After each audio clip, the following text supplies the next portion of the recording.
right now, tonight, I'm sorry. I'm looking at Derrick White. I'm looking at the other guys. I'm like, where are you? You haven't stepped up for 20 games now. Something's got to give. Yeah. And, it's funny. We just had a comment up on the screen about Derrick White getting caught in screens and a lot of wide open misses for Derrick White.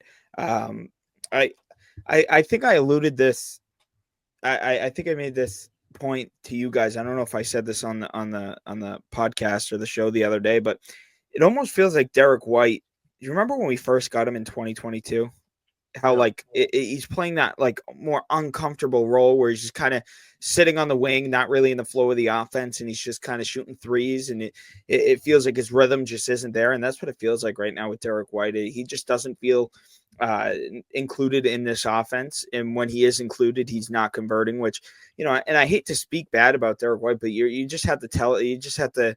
It is what it is right now, and Derrick White is playing probably his worst stretch of basketball in his career. And I even said this to you guys, this had to be one of Derrick White's, if not his worst game we've seen from him. But I really don't see a world, obviously, where Derrick White continues to play like this. It's really hard. Saying that though, we keep, that's the thing though, Justin. Like it's been in the past, I don't know, maybe the end of November. Past 4 games specifically. Past 4 games. He had a phenomenal Houston game. He had a phenomenal Minnesota game, maybe a little bit before that. But and you know what? I agree. He's been off all year, and that's why I keep saying, like, it feels like the Derrick White that we kind of saw when he first got traded here. It's like he's playing uncomfortable. It's like he's not comfortable. Can I ask you guys something? Yeah, go ahead. Especially you, Justin, right now. He's playing uncomfortable, right? So if you look at Derrick White, what does he need to do exactly? Like how does, because it's easy to point that out. I'm with you. Derrick White's been terrible, but my is where does he go? What does he do? How does he get back on track? Where's all the rim rolling he did last year? Where's all the attack? Where's the attack? Right. That's what got him into the All-Star conversation. Not sure how he's in the All-Star conversation right now. And I hate to sound like a hater. I really do, but I'm not sure where that's coming from. Maybe it's defensive plays, but even that defensively, he just doesn't feel as sharp as he was last year. But no, he absolutely doesn't get a pass. And if there's anybody to kind of call out here in this recent stretch, it's Derrick White. He was a -29 tonight. He really hurt the Celtics when he was, and he's my favorite player on the team, but sometimes you just have to be real.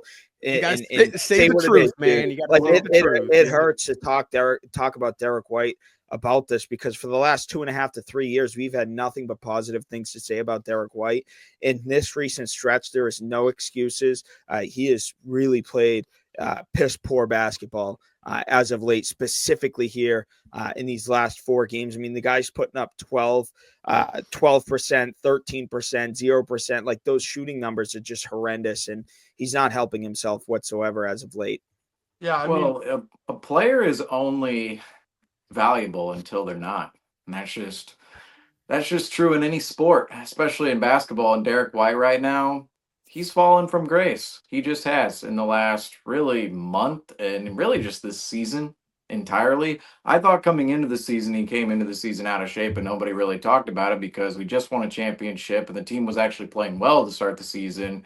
Yet you could see it. You could see it in his game that not quite the same player as he was last year, even coming into this year. But really, for me, with Derrick White, defensively, on the floor, really the details, if you really want to look at this, I will say defensively, there are multiple players who are not hitting on the details right now. But it's especially surprising when you see somebody like Derrick White fall victim to that, or be that person who's not hitting on those details, because Derrick White is typically that player, or has been in the past, that you've been able to rely on if you're the Boston Celtics, to be that player that is always on his A game on the defensive end of the floor. But even offensively, I look at the shot distribution for Derrick White. Derrick White, he came into Boston, and really we question, can this guy be a three-point shooter? His three-point shot, he wasn't that efficient of a three-point shooter in San Antonio, yet he comes into Boston, refines his shot, and he really does become somebody who can really fill it up off the catch and shoot for the Boston Celtics. And yet this year, it just feels like he's leaned way heavily into that aspect of his game, to the point where he takes 9 shots tonight, and 7 of them are from beyond the arc, and that's been the constant theme with Derrick White is, oh, Derrick White, you look at his shot chart every single night, and most of his shot attempts are coming from three. And Justin, you kind of already mentioned it. Where is that driving? Where is that intensity from Derrick White going downhill, getting those easy buckets at the rim, collapsing the defense, creating for others on the perimeter? I mean, if we sound like a broken record really on here when it comes to Derrick White and talking about that specific conversation, because we've now been talking about it for nearly a month, maybe 3 weeks is the fair statement there. But yeah, 1 of 7 tonight from beyond the arc, 2 of 9 entirely, and -29. I mean, Derrick White tonight. Have we ever seen that? This goes along. This goes along with the theme that we've been talking about for the past 3.5 weeks with Derrick White. And we didn't want to say anything bad about him to start the season, but the reality is he hasn't been good most of the season, and he'll have good performances here and there. And we really saw that stretch, that 3-game win streak, right? And one of them was a 54-point win against the Toronto Raptors. So we know he can do it against this specific team. We saw that 3-game streak against the Raptors, the Timberwolves, and the Rockets. Derrick White, he was turning the corner. Yeah. He was turning the corner to be the player he was last year, and he was really hitting on the details on both ends of the floor. And yet now he's reverted in the past week and a half back to where he was at the beginning of the season, even halfway through, in which we're halfway through now, but the halfway point of the quarter mark, I want to say. And this is just atrocious. And it goes along too with the conversation of the rest of the role players. I think most of this season, Brown and Tatum have been phenomenal. Brown, he's been a little up and down for most of the season, but he's been giving you a consistent energy presence for the most part, really downhill attack for the most part. Tatum's been phenomenal. He's really put up an MVP campaign aside from a couple games throughout this whole season. And outside of those two players, they've really been the silver lining. Brown and Tatum, they've been the silver lining during all of these stretches right here where the Celtics can't get it going. It's all the other guys. It's all the other guys. We're not getting anything out of Sam Hauser whatsoever. He had a charity 3 down the stretch. Otherwise, he would have put up a donut tonight. I mean, you look at Sam Hauser's shooting line. Oh, great. He was 1 of 6, 1 of 5 from beyond the arc. Well, yeah, without that one garbage time 3 that didn't matter whatsoever, that put us, we lost by 13 instead of 16. And Sam Hauser wouldn't have hit a shot tonight at all. And Peyton Pritchard, thankfully, he really showed up to the occasion tonight, and I say thankfully, although it didn't really amount to anything for the Boston Celtics, but he had 20 points. He's been that consistent presence, but even over the last couple weeks, he's gone away from what we saw at the beginning of December. And then outside of that, we talked about it really last post game with Kristaps and Drew Holiday, and even Al Horford. We talked about Al Horford actually after the Raptors game the last time out, because I believe he shot 0 of 8 in that game. Al Horford did against the Raptors during our 54-point win. And we were talking about it, me, Franco, and David on here, we're talking about Al Horford. He took nearly 80% of his shots in December from three. And that's just not going to do it when you have a skilled big man who can really pass out of the low post. And I understand the physicality when it comes to Al Horford. You can't always do that and have him battle other bigs throughout the entire season when you're trying to exhaust him for a playoff run. But at the same time, it kind of goes in with, does this need to change a little bit for Joe Mazzulla in terms of the rotations, who's playing at what times? And I will say, I do agree with the comment that came up from First to the Floor on here, that I think it's more of a player problem than a coaching problem, but it still goes back on coaching a little bit from the standpoint of what rotations you're playing at what times, plus you're getting these guys up to play in the locker room, and it really doesn't feel like these guys are getting up to play whatsoever, specifically the role players. And I wonder, really, I hate to say it, but some of these guys, they're over a decade into the league, they're a little older.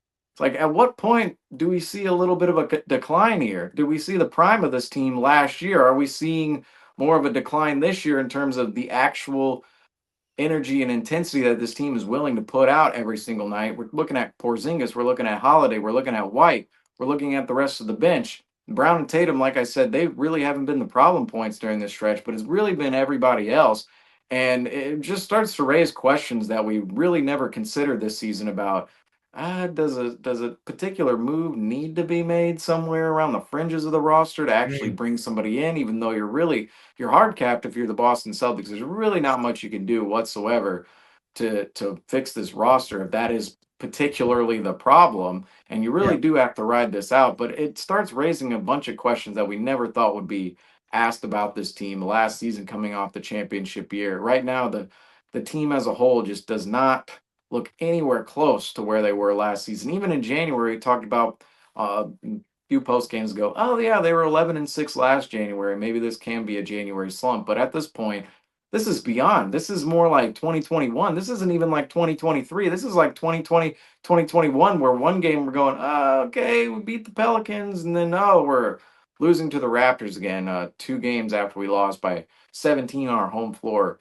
to the Kings. These are just uncharacteristic moments for this defending championship team. And I'm with you, Justin. I cannot put my finger on what it is. It's the team not playing with intent every single night, not playing with intensity and energy. And that's all I can come up with. But why that's happening, I tried to make the excuse against the Sacramento Kings. Oh, it's January. They're not coming into play every game. But these kind of losses really should not be happening.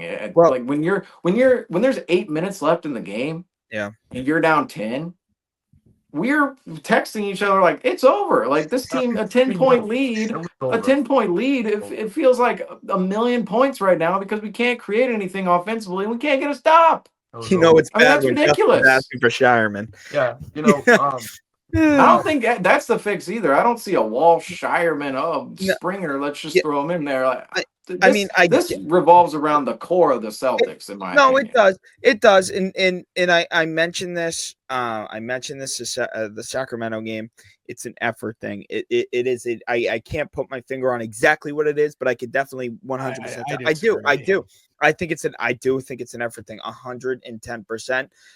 But I do agree with you, Rob, when it comes to this. How long can we get away with saying, well, feels like they just can flip the on and off switch whenever they want? Because guess what?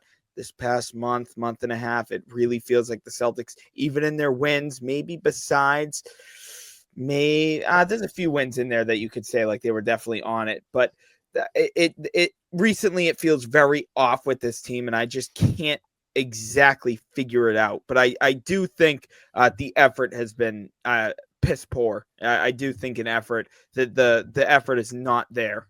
It is not there. You can't tell me it's there. You can't convince me it's even remotely there for this team right now.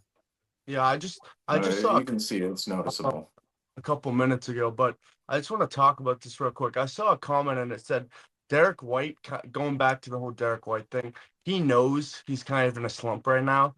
And honestly, like Seamus was saying, he shot 7 threes. He hit one of them, and I think it was early. It might have been his second or third three. And at that point, it was like, I saw him. He literally like looked up to the heavens, and he's like, thank you, I made that finally. And it's honestly like that's kind of how I feel like a lot of the Celtics are right now.